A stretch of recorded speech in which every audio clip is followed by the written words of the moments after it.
Friends, welcome to meaning in Gujarati channel. Pod શબ્દનો એક અર્થ સિંગ, ફળી, સિંગ બેસવી કે થવી કે આવવી, સિંગ છોલવી કે ફોલવી થાય છે. પોડ શબ્દનો એક બીજો અર્થ ખાસ કરીને વેલ કે ડોલ્ફિન માછલી જેવા દરિયાઈ પ્રાણીઓનું નાનું ટોળું થાય છે.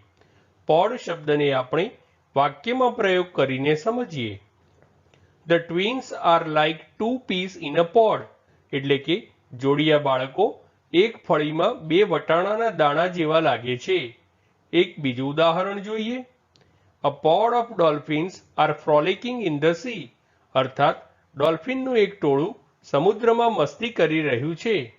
ફ્રેન્ડ્સ, વધુ માહિતી માટે અમારી વેબસાઇટ meaninginggujarati.com ની મુલાકાત જરૂરથી લેજો અને ચેનલ પર બીજી વિડીયો છે જે તમે જોઈ શકો છો અને ચેનલને લાઇક, શેર, સબસ્ક્રાઇબ અને કોમેન્ટ કરવાનું ભૂલશો નહીં. Thank you.